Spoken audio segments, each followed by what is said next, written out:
오늘 저와 여러분들에게 주시는 하나님의 말씀은 신약 성경 요한계시록 13장 1절부터 10절까지 말씀입니다. 다 같이 한 목소리로 읽겠습니다. 시작. 내가 보니 바다에서 한 짐승이 나오는데 뿔이 열이요 머리가 일곱이라. 그 뿔에는 열 면류관이 있고 그 머리들에는 참남된 이름이 있더라. 내가 본 짐승은 표범과 비슷하고 그 발은 곰의 발 같고 그 입은 사자의 입 같은데 용이 자기의 능력과 보좌와 큰 권세를 그에게 주었더라.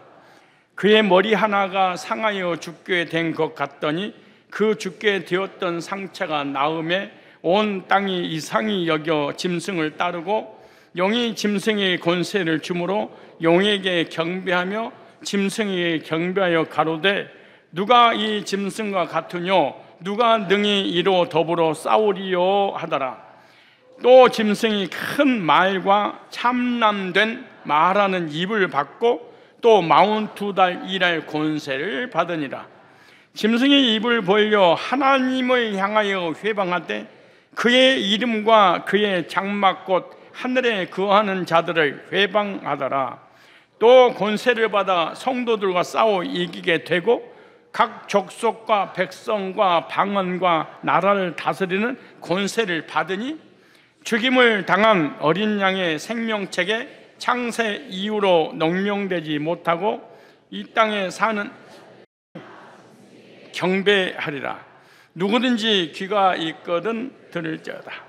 사로잡는 자는 사로잡힐 것이요 칼에 죽이는 자는 자기도 마땅히 칼에 죽으리니 성도들의 인내와 믿음이 여기 있느니라. 아멘. 오늘 본문을 중심해서 열뿔 일곱 머리라는 제목으로 말씀을 선포할 때 말씀을 잘 듣고 분별해서 교회와 자기 신앙을 지키고 이단을 대처하고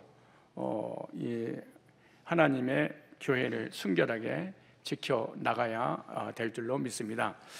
오늘 전할 설교의 내용은 처음 접하신 분들도 계시고 설사 접했다 할지라도 어려운 단어들이 많이 나오기 때문에 이해하기가 쉽지 않을 것 같습니다. 그러나 하나님께서 도와주셔서 집중하게 해주심으로 말씀 한 절 한 절이 다 깨달아지고 믿어져서 말씀에 대한 확신과 분별력과 또 거짓교를 대처하고 진리를 지키는 하나님의 백성들이 될 줄로 그렇게 믿고 말씀을 전하도록 하겠습니다. 오늘은 계시록 13장 1절로 10절 말씀 또 2절부터 마지막 절까지 말씀을 한꺼번에 다 전하려고 했는데 시간 관계상 13장 1절로 10절에 열뿔과 일곱 머리의 의미에 대해서 함께 말씀을 나누려고 합니다. 이 요한계시록 13장 1절로 10절 말씀은 다니엘서 7장의 짐승들과 다 연관되어 있는 내용들입니다. 그래서 서론으로 우리가 이해할 것이 있는데 요한계시록에는 언제나 많은 이들의 마음을 두렵게 하는 숫자가 나옵니다. 그리고 요한계시록을 통해서 신천지, 안상홍, 정명석, 캐톨릭 모든 이단들이 다 요한계시록에서 나옵니다. 세대주의 종말론자들도 다 계시록을 가지고 잘못 해석함으로 인하여서 많은 사람들을 미혹시켜서 멸망의 길로 끌고 가는데 요한계시록을 읽게 되면 불안하고 두렵고 그리고 있는 믿음까지도 사라져버리는, 그런데다가 요한계시록의 숫자가 나오면 그 숫자를 풀어주는 누군가에 의해서 지배를 받는, 지배를 당하는 이런 일들이 많이 벌어지게 됩니다. 그것이 바로 666 짐승의 수입니다. 이건 예수 믿는 사람이든 믿지 않는 사람이든 666이라는 짐승의 수, 세대주의 종말론자들이 하도 외쳤기 때문에 이런 영화를 통해서 또 인터넷을 통해서 많이 들었으리라 그렇게 생각합니다. 이 숫자는 역사 속에서 숱한 오해와 유해곡을 낳았습니다. 무슨 말이냐? 2000년의 역사 속에서 666이라는 숫자를 가지고 시대마다 이단들이 거짓 교리를 만들어서 교회를 무너뜨리고 많은 영혼들을 미혹시켜서 지옥의 길로 끌고 가게 되었죠. 어떤 사람들은 바코드가 666이다 라고 하는 사람도 있었고요, 또 어떤 이들은 베리칩이 짐승의 표라 주장하고 있습니다. 최근에는 백신이 666이다 이 선동하는 단체들도 있습니다. 시대가 바뀔 때마다 새로운 기술이나 제도가 등장할 때마다 사람들이 그것을 곧바로 계시록의 짐승의 표와 연결시켜 거짓 교리를 가지고 두려움과 불안과 공포를 조성하게 했습니다. 그러나 중요한 것은 성경에서 말씀하시는 666의 본래 의미가 무엇이며 하나님의 백성이 이 시대에 어떻게 믿음으로 분별해야 되는가에 관한 내용인데요, 666 짐승의 표를 손으로 보는 것은 계속해서 666 짐승의 표가 등장할 때까지, 666 짐승의 표를 받을 때까지 어떤 사건이 도래하게 되는가라는 것을 이해하기 위해서 먼저 말씀을 드린 거예요. 그래서 오늘 우리는 역사 속에서 이단들이 666이 어떻게 주장했는가를 살펴보고 그 잘못된 주장들을 분별하면서 성경이 가르치는 참된 의미와 성도의 태도를 함께 나누려고 합니다. 그래서 오늘부터 시작된 3번에 거쳐 말씀을 전할 텐데, 666 그것이 궁금하다, 666 그것이 알고 싶다. 내가 20년 전에 666 짐승의 표에 대해서 설교를 하면서 유튜브에 올려놨습니다. 666 그것이 궁금하다. 오늘 그 궁금증을 한순간에 다 해소해 드리도록 그렇게 하겠습니다. 666에 대한 이단들의 주장을 볼까요? 이단들 중에 바코드를 666이다 이렇게 해석하는 사람이 있습니다. 1970년부터 80년대 바코드가 처음 상품에 보급되던 시기, 이단과 극단적 종말론자들은 모든 물건에 새겨진 바코드가 곧 짐승의 표 이렇게 주장을 했습니다. 그래서 바코드가 출현하자마자, 태동하자마자 1992년 10월 28일 날 예수님이 재림하신다 해가지고 다민 선교회가 또 세대주의 종말론자들이 또 오순절을 개통해 무수히 많은 교파들이 들고 일어났습니다. 이 바코드가 짐승의 표가 666이고 이걸 받으면은 매매를 하게 되고, 이걸 받지 못하면 매매를 못 하게 되고, 그리고 계속해서 666을 주입을 시켰습니다. 그래서 바코드의 시작, 중간, 끝에 있는 굵은 두 줄이 숫자 6과 같이 보인다는 점을 근거로 해서 666이 숨어있다, 666의 짐승에는 바코드다, 바코드를 짐승의 표로 받으면 지옥 간다, 멸망받는다, 저주받는다.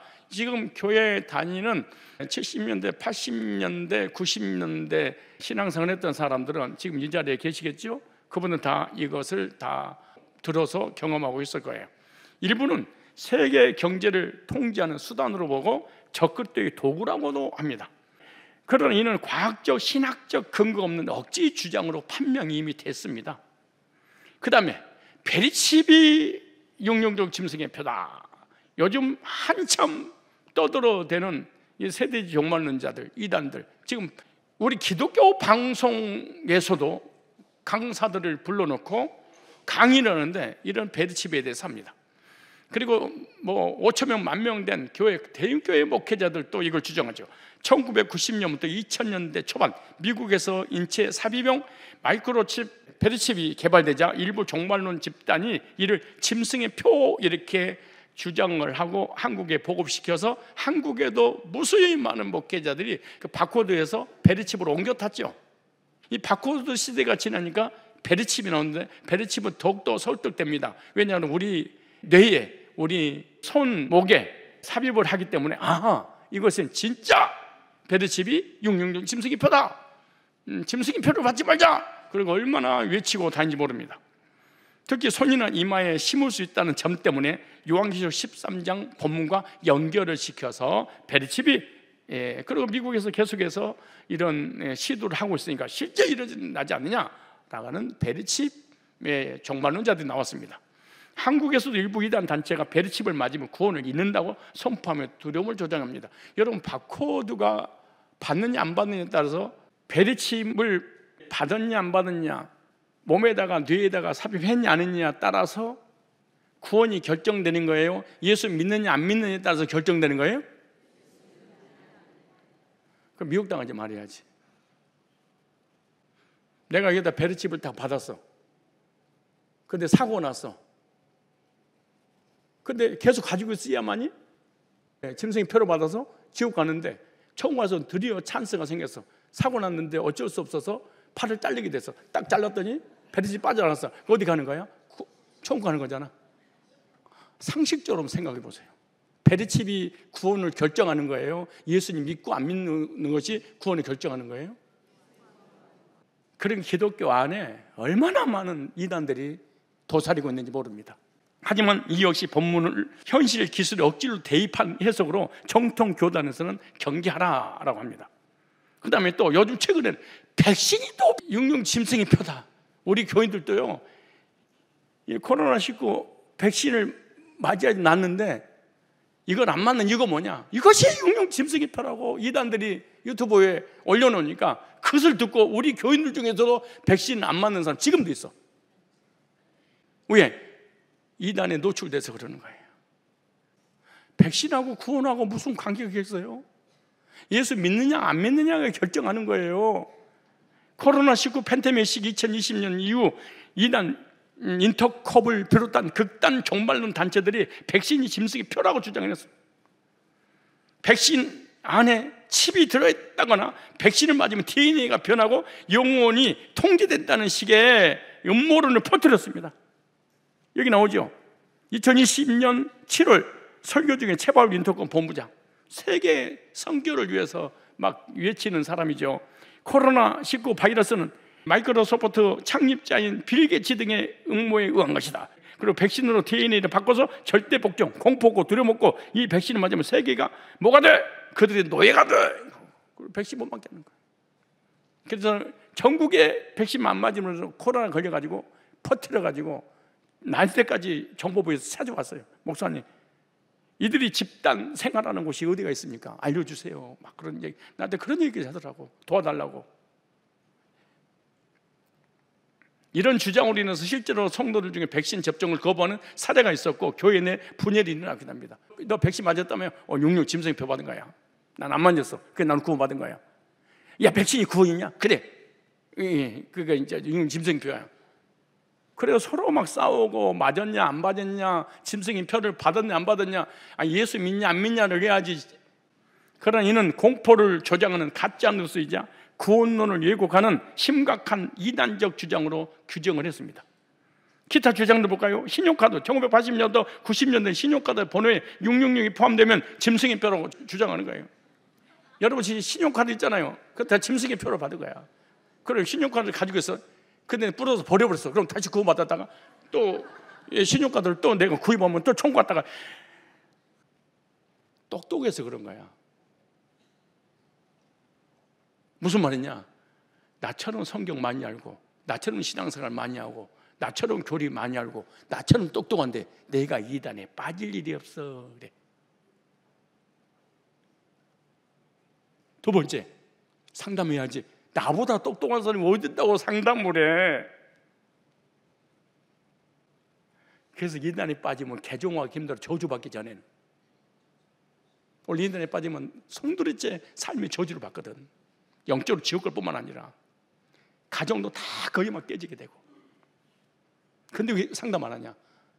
내가 이렇게 똑똑한데, 내가 이렇게 많이 아는데, 내가 이렇게 배웠는데, 내가 신학을 하는 사람인데 내가 이단에 빠질 리가 없어. 그 너보다 내가 더 많이 알아. 누구한테 상담해? 짐승의 표를 받아서 그런 거예요.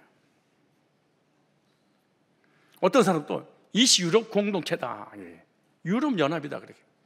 이 브뤼셀의 대형 컴퓨터를 짐승이라고 또 주장하는, 이거 기독교 방송 듣다가 무슨 경동시장이라는 분이 나와가지고 설교를 하는데, 666 짐승의 표, 그게 뭐냐? 미국에 큰 대형 컴퓨터가 있는데 전 세계의 모든 인간들의 모든 생년월일, DNA 뭐 할 것 없이 다 저장돼 있대. 앞으로 거기서 누가 나타나가지고 세계를 통치하고 666 짐승의 표를.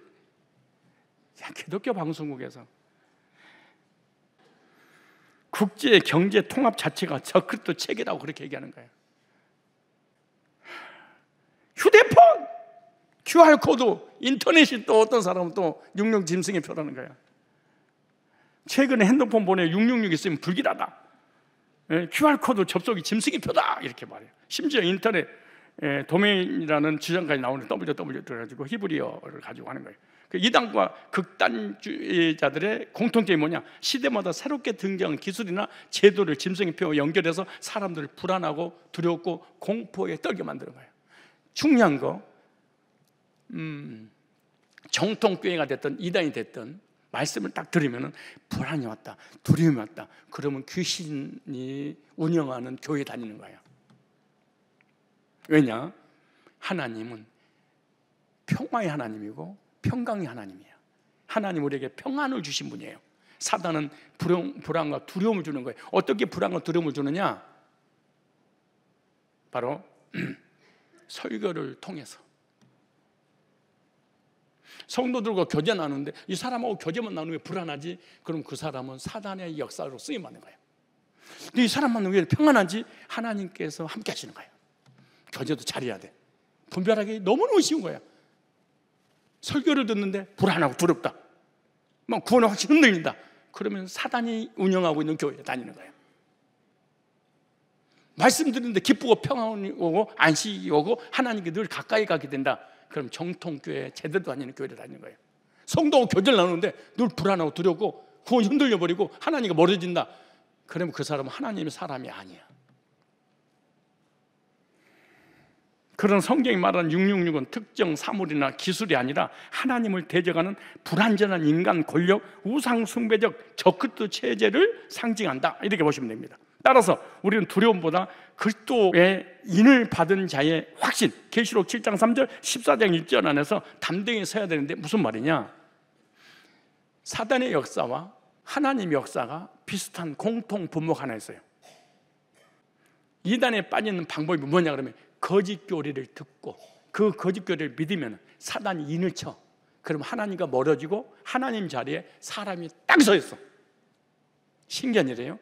그래서 안상홍이든 정명석이든 통일교든 신천지든 성경 공부를 하지 않으면 절대로 이단에 안 빠져. 왜 이단에 빠냐? 성경 공부를 가르쳐. 거짓 교리를 들었어? 그 거짓 교리를 믿어졌어? 믿어지면은 마귀가 인을 쳐. 너는 내 자녀야. 그럼 뭐부터 시작이냐? 거짓말부터 시작해. 너희는 너희 아비 마귀에서 났으니 너희 아비 욕심을 너희도 행하고자 하나? 저는 처음부터 거짓말장이요 진리가 그 속에 없으므로 진리에 서지 못하고 거짓으로 말할 때마다 제 것으로 말하라니 저는 거짓말장이요 거짓의 아비가 되었으면. 그럼 이단에 빠지면 제일 먼저 나타나는 현상이 뭐냐? 거짓말을 잘해. 왜 이런 거짓말 하게 되냐? 거짓거리를 듣고 그 거짓거리가 공부를 계속 하다 보면은 그것이 믿어져. 믿어지면 확신이 왔어. 그럼 사단이 인을 딱 쳐. 인을 치면 누구냐? 하나님 자리에 사람이 딱 등장해. 안상홍이가 딱 등장하고 장길자가 딱 등장하고 이만희가 딱 등장하고 문선명이가 딱 등장하고 조희성이가 딱 등장하고 캐톨릭 교황이 딱 등장하고 사람이 그 자리에 이만희가 딱 서 있어. 신기한 일이에요. 그런데 복음을 들으면 그 복음이 믿어져. 그럼 구원의 확신을 가져. 그 성령이 인을 쳐. 하나님 백성으로. 그럼 누구를 하나님 믿어지냐? 창조주를 하나님으로, 예수님을 구주로. 그리고 복음을 들을 때마다 하나님과 늘 가까워지고 천국하고 늘 가까워져. 그런데 거짓교리를 들으면 하나님과 멀어져. 성경이 진리하고 멀어지고 사람을 신격화하는 교리에 딱 맞아요. 공통점이 똑같은 거예요. 미혹시키는 것은 모든 이단들은 거짓교리를 들려줘야 돼. 신비주의, 신사도에 빠지면 어떻게 되냐? 무조건 기도회를 참석시켜야 돼. 그리고 주여 삼창해야 돼. 부르짖어야 돼. 그리고 방언이 터져야 돼. 환상이 임해야 돼. 음성이 들려야 돼. 계시가 와야 돼. 그럼 어떻게 되냐? 무조건 기도회를 시켜야 돼. 기도회를 안 하면 신사도 안 받습니다. 기도회를 안 하면 신비주의 안 받습니다. 그런데 꼭 그들의 기도회를 해서 은사를 터뜨려야 돼. 그래야 돼 사단이 역사를 해. 그래서 신비주의는 수단과 방법을 가리지 않고 기도회를 만들고 사람을 끌어들여.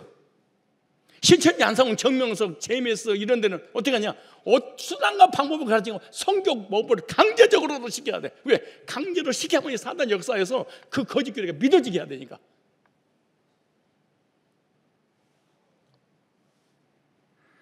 예배서 1장 13절에 그 안에서 너희도 진리의 말씀 곧 너희 구원의 복음을 듣고, 이단들은 구원의 복음이 없어요.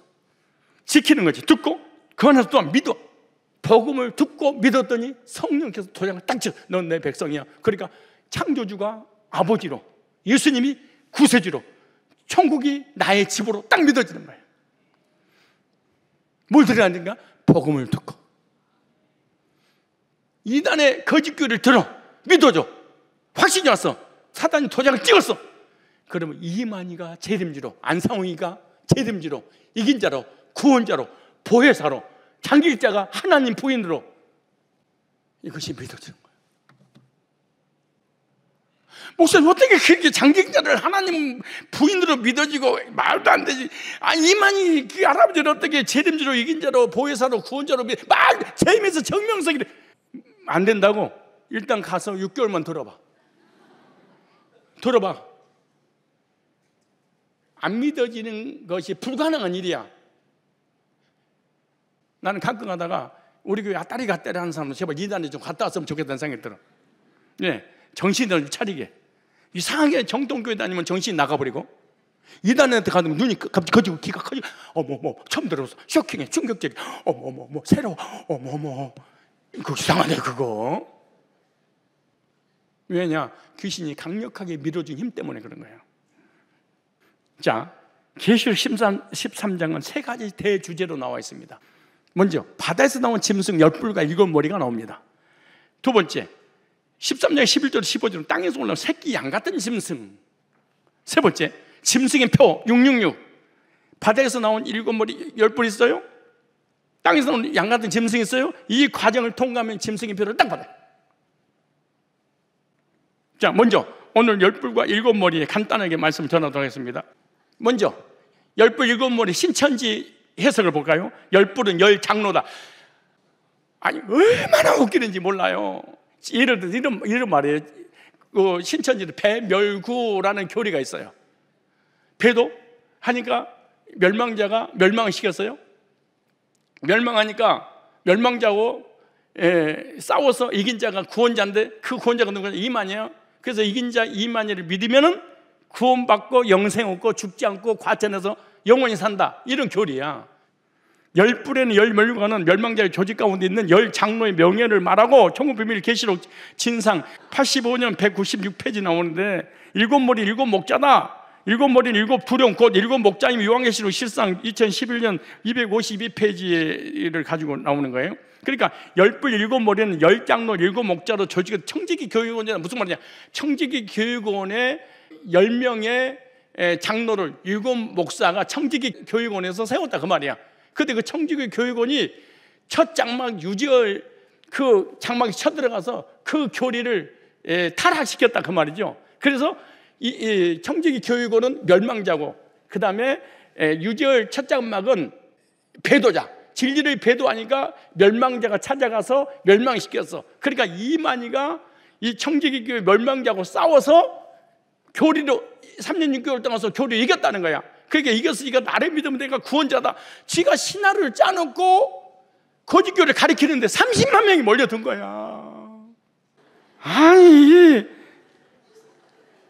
청지기 교육원의 첫 장막을 멸망시켰다는 거예요. 10뿔에 10멸류관 멸망자 조직 가운데 10장로의 명예를 말하고 머리마다에 있는 참남된 이름을 각기 즐겨 받아들인 그 조직의 감투 자리를 말하는데, 구체적으로 말하면 멸망자 집단 첫 장막을 삼키기 위해 조성된 조직에는 이 같은 직분을 가지고 언약으로 펼친 예비 재단 첫 장막을 삼키는 일을 자행한 것이다. 천국비밀 계시록 진상 85년 196페이지.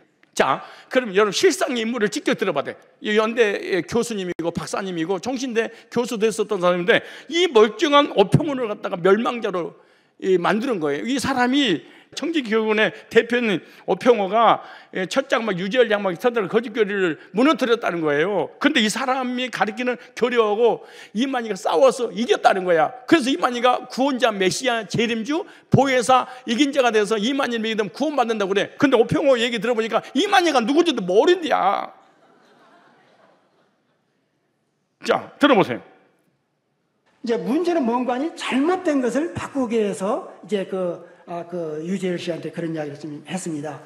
도대체 이 성경을 지금 당신은 이야기하고 있는데 지금 많은 사람들이 믿고 있는 건 조금 잘못된 것들이 많다. 그것을 개혁을 해야 되지 않느냐 했더니 이제 그분은 자기는 신학을 배운 적이 없다는 이야기입니다. 그러니까 신학을 정통으로 배우신 목사님께서 이것을 좀 기도해 주시고 개혁을 해 주십시오 저에게 위임을 하는 거예요. 자기는 자격이 없다. 나는 신학을 배우지 않고 그냥 은혜로, 그냥 하나님 은혜로 그냥 설교만 해갖고 지금까지 끌고 왔지만 도무지 할 수 없다. 그리고 또 이런 법정 문제가 이렇게 구속이 되고 이러니까 내가 무슨 일을 하겠느냐? 나는 모든 걸 손을 끊겠다. 그렇게 이야기했습니다. 그래서 제가 이제 첫 번째 거기에서 보니까 이 재단에 보니까 언약궤라는 게 있었습니다. 그래서 언약궤라고 구약에 나오는 언약궤인데 그 교회가 언약궤가 있었어요. 그래서 도대체 사람들은 그게 손도 대지 않을 만큼 접근을 안 하고 거기에 담당자들만 만드는 거예요. 그래서 제가 첫 번째 이 언약궤를 그냥 제가 뚜껑 열어보니까 이 성경 한 권 있고 유재열 그분이 기계체조 선수였습니다. 그래갖고 이제 전국체전에서 메달 따온 거 거기에 들어있더라고요. 메달이. 네? 메달이. 이제 그런 게 들어있었어요. 제가 그것을 아주 불질러버리고 그 안에 있는 심지어 그 책 한 거 있는 그거 다 불질러버렸습니다. 제가. 그리고 이런 것은 잘못된 거다. 그 다음에 이제 그걸 완전히 제거하고. 이 내용 앞뒤를 잘라서 중간만 넣었기 때문에 이거 전체 유튜브에 들어가면 나오고 있는 내용입니다. 무슨 말이냐면은 이 오평호라는 사람이 그 유재열 신도들에 의해서 전도를 받았는데 전도받을 때 뭐라고 그러냐면은 선생님이 계시고 메시아가 계시고 저분이 예수다. 그러니까 세상에 예수님이 재림했다고 하니까 깜짝 놀라서 그를 만나러 가야 되겠다. 그래서 이분이 그 당시에 라틴어, 헬라어, 히브리어 교수님으로 있었어요. 종신대.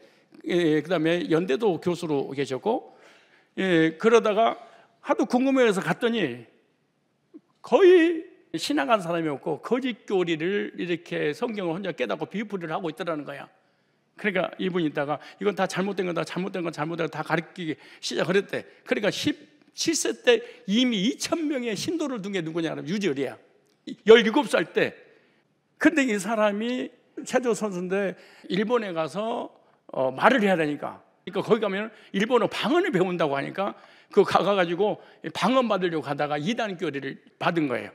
그리고 무너지게 되고 나와가지고 이 사람이 그들을 데리고 첫 장막이라고 하는 소위 교회를 세운 거예요.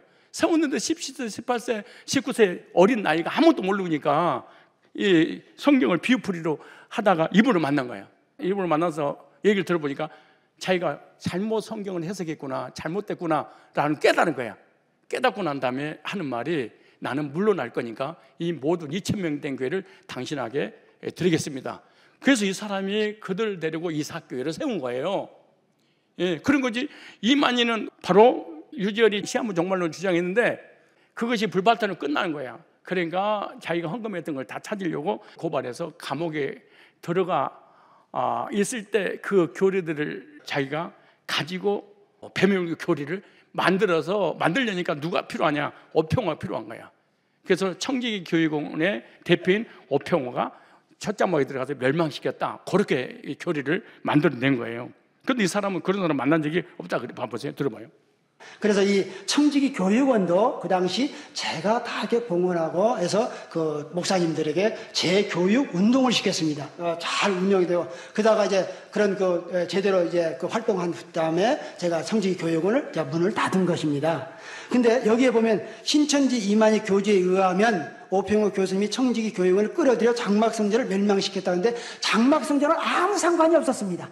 다만 장막성전은 제가 와서 개혁을 시켰습니다. 제가 헌신적으로 절대 이 청지기 교육원은 장막성전과는 전혀 무관한 겁니다. 다만 장막성전을 정말 바른 진리 가운데로 이끌어내서 지금 온전한 신앙 생활을 잘하고 있습니다. 여러 교단에서 지금 들어가고 제가 가르쳤던 제자들이라든지 신도들 지금 잘하고 있는데 거기서 좀 그래도 과거적인 어떤 개념을 갖고서 고집하는 장막성전의 어떤 그런 무리들이 소위 이만이라든지 저는 이만희 얼굴도 본 적도 없습니다만 그런 그룹들이라든지 또 여러 무리들이 그렇게 나가서 활동하고 있다 그런 이야기입니다. 그 다음에 로마 제국으로 보는 해석이 있습니다. 이 열불 일곱 머리를 이 짐승은 다니엘서 7장에 네 짐승의 복합적으로 나타난다. 그렇게 자 사자는 바벨론, 곰은 메데파사, 표범은 헬라, 열불 로마 이렇게 보는 거예요. 여러분 처음 접한 사람 얘기가 힘들 텐데 이스라엘 백성들이 바벨론에 70년 포로 갔을 때 느부갓네살 왕이 세계를 그 당시에 지배를 합니다.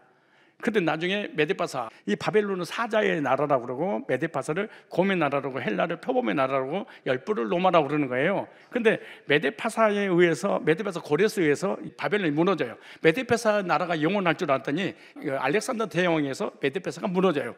헬라가 알렉산더가 영원할 줄 알았는데 알렉산더가 33세에 요절을 하죠. 결혼도 안 하고. 그래서 밑에 있는 네 장수 장군에게 이 나라를 물려줘서 네 나라로 나눠집니다. 그 나라가 헬라가 그리스도가 영원할 줄 알았더니 영원하지 못해서 결국 어떻게 로마에서 멸망을 하게 되는 그 예언을 다니엘이라든가 느부갓네살 왕이 환상과 꿈을 통해서 알게 됩니다. 그 네 나라의 악성을 가진 나라가 로마 제국이에요. 무슨 말이냐? 바벨론, 메데파사, 헬라의 공통점이 뭐냐? 이스라엘 백성을 핍박하는 나라예요. 그런데 그 나라보다 더 강한 나라가 있는데 로마라는 나라다 그 말이에요. 이 바클레이, 차스, 디베트, 알렉산더, 베드, 웨알드, 에이오른, 블링 등 이런 사람이 이렇게 주장했습니다. 로마 교회, 캐톨릭으로 보내서 정치적 권세와 교회의 권세를 가지고 캐톨릭으로 보는 거예요. 이 정치적 권세와 교회적 권세를 가지고 있는 것 갖다가 법왕권이라고 그래요. 교회의 권세만 가지고 있는 것 갖다가 교황이라고 그러는 거예요. 근데 세상법과 교회법을 동시에 가지고 정권을 휘두르는 자를 법왕 그렇게 말하는 거예요. 그래서 옛 로마의 제국적 세력은 사라졌지만 종교적 권세도 성취됐습니다. 주장학자, 종교개혁자들이라든가 바네스라든가 엘리엇이라든가 퀴네스 등, 자 종교개혁자들 이 짐승을 로마교 캐톨릭으로 보았고 바빌론은 이것을 죄악의 세력으로 보았다. 박윤선 주석 256페이지 나옵니다. 그 다음에 교회를 박해하는 이단 세력으로 보는 해석이 있습니다. 교회를 박해하는 이단 세력, 어느 시대나 교회를 박해하는 이단 세력은 존재했습니다. 특히 재림 직전에 나타날 적그리스도로 볼 수 있다. 주장학자 핸드릭스라든가 알포드라든가 벤손이라든가 아우레진 이런 사람들이. 그 다음 다섯 번째, 캐톨릭 교황으로 보는 해석. 로마의 열불 열나라에서 발생한 작은 뿌리 역사다. 로마의 교황은 계시록 13장의 예언을 다 성취한 사람이다. 로마의 종교적, 정신적, 국가적 권세를 가진 적그리스도가 바로 교황이다. 캐톨릭 교황으로 보는. 그래서 열불 일곱 머리는 캐톨릭 교황이다. 캐톨릭에서 나올 이 법왕이다. 그래서 주장한 사람들이 종교개혁자들과 칼빈, 루터, 벵겔, 웨스트민스터 신앙 고백 25장 6항에 나옵니다. 자, 공동체로 보는 해석. 로마의 열불이었던 나라들이 다시 연합하여, 무슨 말이냐? 로마가 한 나라였는데 로마가 분열됩니다. 분열되면서 열나라로 만들어집니다. 근데 열나라가 마지막 때가 되면은 하나로 연합을 합니다. 그리고 거기서 적그리스도가 나타나서 전 세계 모든 인간을 상대로 육룡지 짐승의 표를 줄 것이고, 그 짐승의 표를 받으면 매매를 하고, 그 짐승의 표를 받지 못하면 매매를 못하게 할 것이다. 이게 세대주의 종말론자들이 만들어낸 거예요. 이거 영화로도 나오고 그랬잖아요. 그래서 로마의 열불이었던 나라들이, 로마의 열불, 로마가 한 나라였는데 로마가 분열되면서 열 나라가 세워지죠. 근데 말세가 되면은 그 열 나라가 다시 연합하게 될 것이다. 그래서 오순절이라든가 세대주의 종말론자들이 이 시가 한 나라가 열 나라로 흩어졌는데 그 열 나라가 언제 한 나라가 되느냐, 이 시가 연합이 될 때마다 세고 있어서 드디어 열 나라가 되면은 적그리스도가 나타나고, 적그리스도가 육룡지 짐승의 표를 주고 짐승의 표를 가지고 전 세계를 통치할 것이다. 근데 그 표를 받으면 지옥 가고, 표를 안 받으면은 매매를 못하게 하는. 근데 그 표를 안 받고 끝까지 인내했더니 예수님이 이 두 번째 재림 공중잔치 끝나고 7년이 되면 내려와가지고 그 사람을 끌고 다시 올라간다. 이런 것들이 한국에 아주 얼마나 많은 영화로도 나와 있습니까? 여러분 벌써 거기 끄떡끄떡하니까 그 영화 봤어. 그래서 로마의 열불이었던 나라는 다시 말세가 되면 연합된다 그 말이에요. 이 시공동에 세계를 지배하는 적그리스도가 될 것이다 그래. 주장자 세대주의 학자들이 오순절이라든가 지금 이 지구의 그 이단들이 다 이짓거리 하는 거야. 이게 구원파부터 시작해가지고 마지막 시대의 적그리스도로 보는 해석이 있어요. 마지막 시대의 적그리스도로 보는 해석. 자, 말세에 등장한 저 그리스도다. 다니엘서 7장 네 짐승이 혼합체로 마지막에 나타나는데 주장자 박윤선, 권성수, 당시의 로마 황제와 재림 직전의 저 그리스도다. 최후의 저 그리스도는 바다에서 나올 것이다. 이것은 최후의 저 그리스도가 세상의 나라를 가면 나올 것이다. 박윤선 정 258페이지. 그리고 다른 단체도 이렇게 하더라도 한국 이단 상담소 협회와 성산교회 고학령 목사는 어떤 해석을 합니까? 종교 개혁자들과 칼빈주의 해석을 저는 기준으로 합니다. 열불 일곱 머리는 카톨릭 교황이라고 합니다. 열불 일곱 머리 바벨론 음녀는 다 카톨릭과 교황을 가리킨다. 주장학자들, 종교 개혁자들, 루터, 칼빈, 인천 성산교회 고강조 목사. 얼마나 확실하냐? 1000% 확실합니다. 생명을 걸고 확신합니다. 열불 일곱 머리를 카톨릭 부른 이유가 뭘까요? 첫째, 열불은 무엇이냐? 이걸 이해를 해야 돼. 자, 열불의 성경적 근거예요. 자, 보세요. 이제 성경을 잘 보고 열불을 풀어야 돼. 다니엘서 17장 11절에. 왜 목사님 그렇게 확신하십니까? 잘 보세요. 네가 본 열불은 지금 사도 요한이 환상을 통하여 요한 계시를 지금 받고 있는 거야. 네가 본 열불은 아직 나를 얻지 못할 열왕이니. 스탑! 여보세요. 네가 본 열불은 지금 열나라로 흩어지기 전에 한 나라야. 로마가 지금 한 나라로 있는 거야. 사도 요한 때는. 근데 얼마 있다가는 그 나라가 열나라로 분열 쪼개질 것이다 그 말이야. 근데 지금은 한 나라야. 근데 나를 얻지 못할 왕이니 아직 나를 얻지 못하였으나 아직 분열이 안 됐어. 언제는 주 1세기 때는 아직 안 됐어. 다만 짐승을 넘을 임금전은 권세를 일시 동안 받으리라. 무슨 말이냐? 호족으로 있었다 그 말이야. 삼국 통일이 되기 전에 전국에 성이 있고 거기에 성주가 있고 그런 것처럼 이 시대도 호족들이 있었던 거예요. 이해가시죠? 근데 호족, 그러니까 성주로서 얼마든지 지방 자치제로서 권세를 누리고 있었다 그 말이에요. 그러나 아직 왕은 아직 안 됐다 그 말이에요. 자, 다니엘서 7장 24절에 그 열불은 이 나라에서 일어날 열왕이요. 근데 아직 왕이 안 세워졌어. 왜? 나라가 하나니까. 그건 앞으로 분열될 거라는 거야.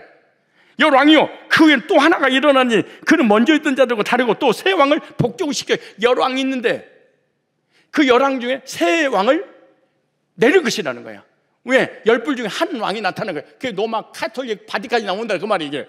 얼마나 역사적으로 기가 막히게 예언하시고 성취됐는지. 그 열불은 로마 제국 분열되면 세워질 10개의 나라다. 그걸 갖다가 종말론자다. 이 시 이후로 공동체다. 그것이 하나로 뭉쳐진 거다. 근데 지금 10개를 세워봤더니 10개가 딱 됐는데 드디어 예수님 재림 때가 됐다 했는데 지금 15개, 20개로 늘어났어. 이거 왜 이래? 그러면 이제 성도들 그 교회를 떠나야 될 거 아니야. 그리고 목회자도 회개해야 되잖아요. 틀렸네? 또 다시 잡지 뭐 또 다른 걸 또 끌어들여. 진짜 성도들 이거요. 거짓말도 한 사람이 할 때는요 그럴까? 그런데 두 사람이 거짓말 하잖아요. 그럴 수도 있겠네. 세 사람이 하잖아요. 거짓말이 진리로 믿어진대야. 자, 역사적 성취 보고요. 서방 로마 제국 붕괴 이후 375년 게르만족에 의해서 로마가 무너지는데 보세요. 볼과 강을 건넌 훈족의 압박에 밀려 로마 국경을 넘어 들어왔다. 5세기부터 6세기에는 아예 로마 제국 내에 임으로 독립왕국을 세우고 결국 게르만족 영봉대장 오도아케르에 의해 서로마 제국은 멸망한다. 476년에. 이거 역사책에도 나온 얘기예요. 근데 성경에 더 자세히 나온 거예요. 서로마 제국이 무너진 뒤 여러 게르만족들이 들어와서 유럽의 기초국가들 세웠던 거예요. 자, 벌써 어떻게 나오는가? 첫째, 알마니족, 독일, 프랑크족, 프랑스, 앵글로색슨족, 영국, 비스코트족, 스페인, 스웨이족, 포르투갈, 롬바르드족, 이탈리아, 프루투크족, 스위스, 판단족, 헬리족, 오스트로고족. 이게 전부 다예요. 우리 옛날에 2004년도 월드컵 할 때 얘네들 이시 유럽하고 싸웠어 우리가. 그래가지고 4강까지 들어갔잖아요. 그러니까 로마의 한 나라가 분열되면서 이 나라가 세워진 게 지금 독일, 프랑스, 영국, 스페인, 포르투갈, 이탈리아, 이 스위스, 이 나라들이 다 로마가 무너지면서 세워진 나라들이니까 그때는 없고 앞으로 있을 것인데 그 열 나라에서 한 왕이 나올 거다. 그게 로마의 바티칸 교황권이 세워진다 그 말이에요. 근데 그 한 뿔이 나와서 새 왕을 끌어내린다고 그러잖아요. 이거 나오잖아요. 새 나라가 나오면서 새 나라가 망해. 새 나라. 그게 로마의 그 나라가 분열된 그곳에서 이 바티칸이라고는 나라가 세워지고 그 나라에서 법왕이라고 교황이 세워져. 근데 교황 말 안 들으니까 아까 내가 이제 법왕권이라고 세상 법과 교리적인 법을 동시에 움켜쥐었어. 그러니까 자기 말을 안 들으니까, 자기 교리를 안 받아들이니까 왕을 끌어내렸다 그 말이에요. 그러니까 새로운 왕이 세워지면서 열 나라 중에 새 왕이 말 안 들으니까 새 왕을 무너뜨린 거야. 여기는 그래서 나오잖아요.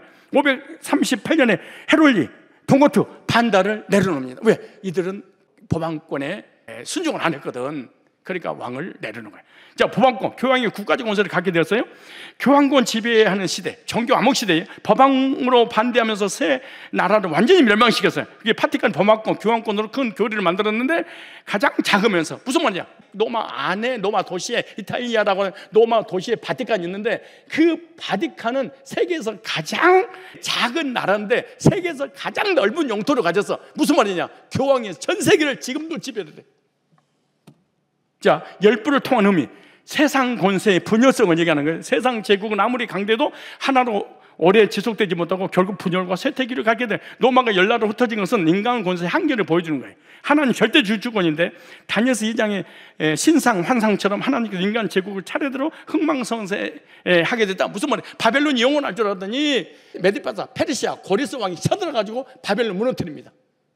그리고 이 고레스 왕이 영원할 줄 알았더니 헬라라고 하는 알렉산더 대왕이 나타나서 그 나라를 무너뜨리는데 33장 요절됩니다. 그래서 자기 부하의 네 장군에 의해서 네 나라로 내동강기가 나죠.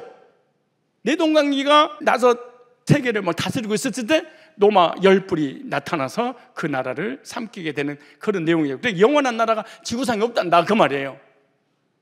그래서 그 다음에 읽어보면 하나님 나라만 영원하고 영원하고 영원하단다. 이 세상 나라 왕은 권세는 얼마 못 간다 그 말이에요 사실은. 결국 돌이신, 그러니까 뜨인돌이 나타나서 무너뜨린다 그 말이에요. 로마가 세계를 지배하고 있을 때 그때 예수님이 나타날 거야. 그때는 어디냐? 재림이 아니야, 초림이라는 거야.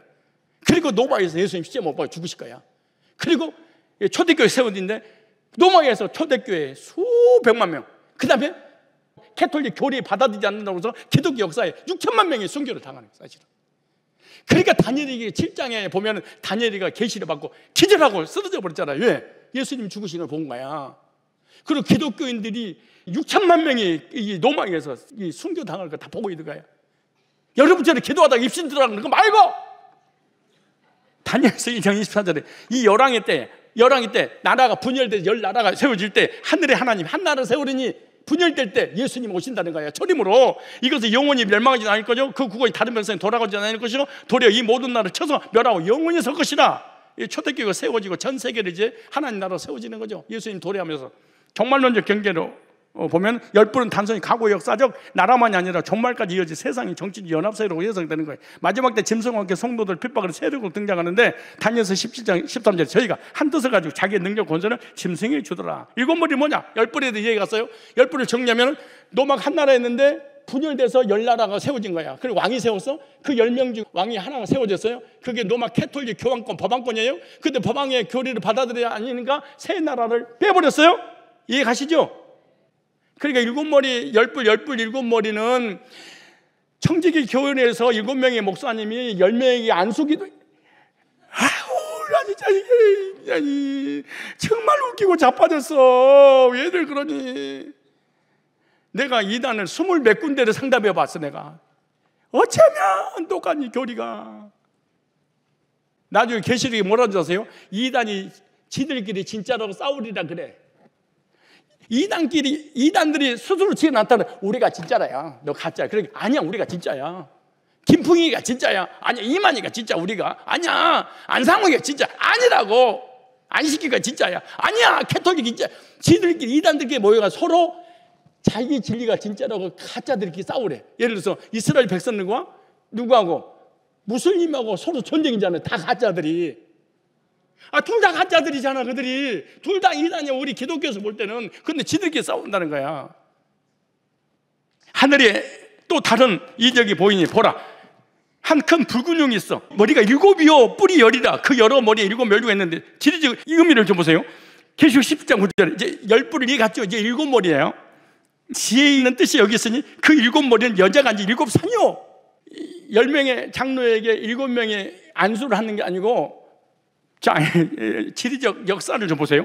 7산은 로마의 7산을 실제로 말하는 거야. 하나님은 갑자기 막 이상한 계시를 주신 분이 아니야. 언제든 그 시대적 배경, 그 시대 상황을 예를 들은 거야. 그러니까 이단은 누가 할 수 있냐? 이단의 교주를 멍청하면 가능해. 세상 지식을 못 배우든가 신앙을 안 하면 교주가 될 수 있어. 왜? 무식하니까 담대한 거야. 근데 진짜로 알면 교주를 못 하는 거야.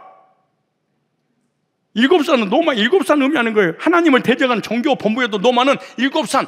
그러니까 노마에서 일어날 캐톨릭 법황, 그런 뜻이에요. 그래서 그걸 신격화하는 교리를 얘기하는 거죠. 그 고대 노마에는 일곱 언덕, 일곱 산이라고 해서 칠산절이라고 해서 산에 대한 절기. 그러니까 일곱 산이 노마를, 한 도시를 이렇게 딱 보호하고 있는 거야. 그래서 노마가 전 세계를 지배하도록 지켜준다는 신으로 섬기는 거야. 그 산을 얘기하는 거야. 자, 보세요. 첫 번째도 팔라티노 언덕이에요. 초기 노마의 정치 경제 중심이었어요. 두 번째 언덕, 이 카피톨리노는 내가 안 지어버려. 내가 성지순례 가겠다고 노마를 갔어. 노마에 이 카피톨리노가 어디냐 그러면 시청 맞은편에 이 카피톨리노 산이 있어. 왜 가이드한테 내가 여기 성경에 그 일곱 산이 있는데 노마에 진짜 일곱 산이 있냐 그랬더니 저 산이 카피톨리노 산입니다. 그래. 근데 시청에서 보니까 저 산이 딱 보이는 거야. 그리고 사진을 찍고 이리 나오는데 아니 우리 교회 청년이 지나가는 거야. 그래서 내가 여보 쟤 은비 같아. 그러니까 아이 은비가 여기를 왜 와요? 와, 아니 세상에 노마에 가서 그래서 아니 노는이 뭐야 그냥 이름이나 불러볼까 그러고 그 사람 막 인산일을 이루는데 그런 거야. 은비야 그러고 소리를 질러서 그랬더니 고개를 돌리는 거야. 그래서 막 뛰어갔더니 진짜 은비야. 노마에서 은비를 만난 거야. 그게 너무 좋아가지고 내 용돈을 털어가지고 야 용돈 써라고 줬어. 노마에서 우리 교회 청년을 만난 거야. 걔가 고등학교 3학년 4학년 때 1910 이게 12년 전이야. 2012년도네. 그래가지고 이제 돌아오면서 피사의 탑, 그 쓰러지는 탑 있잖아요. 거기 와서 우리 성도들 쓸매끼리 하나 사주려고 길거리에서 쓸매끼를 이제 수백 개를 막 산 거야. 사가지고 이거 들고 일행하고 좀 떨어진 거야. 떨어졌는데 갑자기 여자애들 대여섯 명이 나타나가지고 뭐 신문을 갖다 나한테 이렇게 보여주는 게 신문을 이렇게 보여주는데 이게 뭐야? 그걸 돌아섰는데 호주머니 80만 원이 없어져 버린 거야. 알고 보니까 집시야. 그래서 가이드가 집시 조심해라, 집시 조심해, 집시했는데 그때 내가 졸았거든.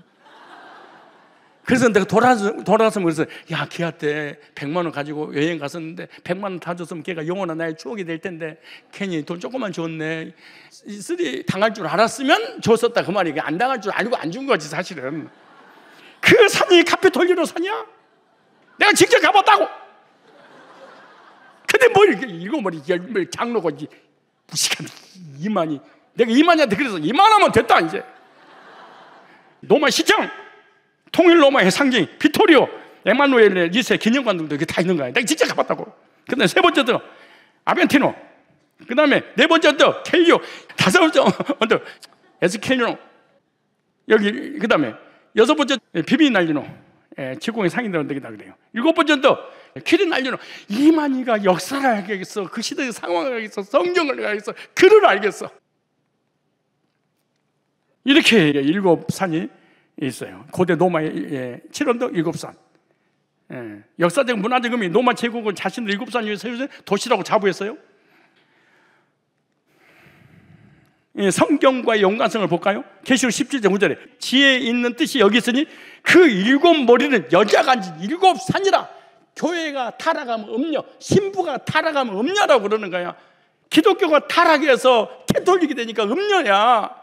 편집이 된 거야. 근데 거기서 일곱 산에서 나올 것이다 그 말이잖아. 그래 노마에서 일어난다 그 말이야. 노마 제국이 일곱 산의 도시라는 역사적 별칭 때문에 노마와 연결된 거죠. 동시에 짐승의 권세와 결합되어 세속적인 권세를 상징하는 겁니다. 작은 뿔은 누구냐? 다니엘 7장의 작은 뿔이 행위에 같다.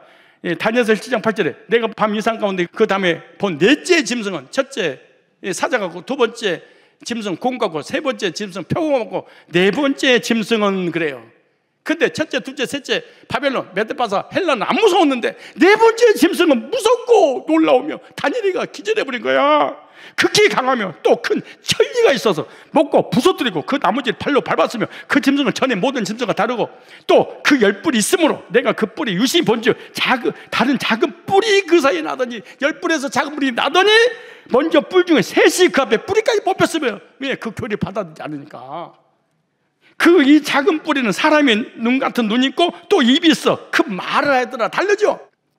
자, 다니엘 7장 20절 25절에 또 그것의 머리엔 10뿔이 있고 그 위에 또 다른 뿔이 나오면 3뿔이 그 앞에 빠졌으면 그 뿔에는 눈이 있고 큰 말하는 입도 있고 그 모양이 동료보다 강하게 보인 것이라. 내가 보니 이 뿔이 성도를 더불어 싸워 이겼더니 예전부터 항상 계신 자가 1000년 동안 캐톨릭이 기독교를 장악했잖아요.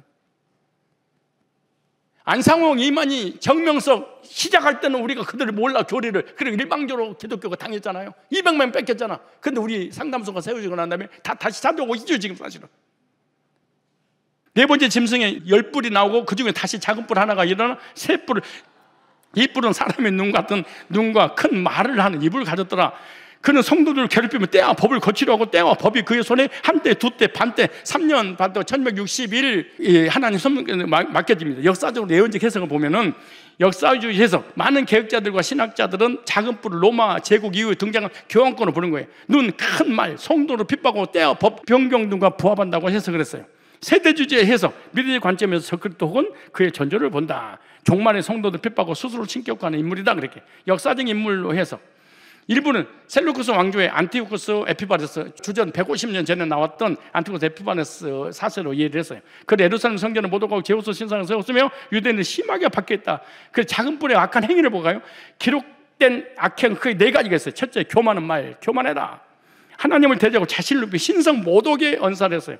두 번째, 성도를 핍박했어요. 다니엘 7장 25절, 지금 높으신 자의 성도를 괴롭게 했다. 그렇게 말. 역사 속에 성도를 죽이고 믿음을 짓밟게 해 종말에는 교회를 극심히 핍박하는 세력을 말하는 때와 법을 변경했다. 다니엘 7장 25절에 십계명을 변경시킨 것이 바로 캐톨릭이잖아요. 자, 하나님이 정하신 절기와 율례, 신앙 체계를 무너뜨리고 자기 권세로 종교적 질서를 바꾸려 했죠. 한때와 두때와 반때의 권세를 가졌어요. 하나님의 섭리의 때라고 그래요. 이는 제한된 기간 동안 성도를 압제하는 걸 뜻하는 거예요. 계시록 13장 그리고 구속사적인 메시지 보면 작은 뿔은 단순히 한 인물이 아니라 역사 속에서 반복되는 하나님을 대적하는 인간을 거짓 교리로 미혹시켜서 사람을 신격화하는 교리, 이렇게 생각하면 돼요. 이게 이만이지, 이게 안상호지, 이게 장길자지, 이게 정명석이지, 이게 교황이지. 그러니까 모든 이단들을 얘기할 때 이런 거야. 크게 2가지가 뭐냐. 첫째, 하나님을 대적할 것이다. 어떻게? 자기를 신격화할 것이다. 자기를 보혜사 이긴 자 구원자로 할 것이다. 두 번째, 기독교를 상대로 포기활동할 것이다. 기독교를 거짓교를 묘시킬 것이다. 그 말이에요. 그러나 최종적으로 심판은 하나님 보좌 앞에서 이루어지고 작은 뿔은 멸망하며 성도들에게 나라가 주어지는 내용이 다니엘서 7장 26절 27절입니다. 악한 권세는 일시적으로 성도를 괴롭히지만 끝내 그리스도의 영원한 나라가 세워지는 거죠. 작은 뿔, 하나님을 대적하고 성도를 핍박하며 때와 법을 바꾸는 교만한 세력으로 역사적으로 교황권 안티쿠스 에피바네스나 종말의 적그리스도 등을 해석하는 거예요. 그런 어떤 해석 택하든 결론은 하나님을 대적하고 구원받은 영혼과 교회를 무너뜨리는 역할을 하게 되는 거죠. 그리고 그 다음에 참남된 이름이 있더라. 이거 나오죠. 계시록 13장 1절에 내가 보니 바다에서 한 짐승이 나오는데 뿔이 10이고 머리가 7이라. 그 뿔에는 10멸류관이 있고 그 머리 참남된 이름, 사람을 신격화하는 교리를 가졌더라. 계시록 17장 3절에 그 짐승의 몸에 참된 이름이 가득하고 7머리 10뿔이 있으며 참된만 인간을 신격화하는 교리, 이만희, 안상홍, 정명석, 장길자 다 신격화하는 거죠.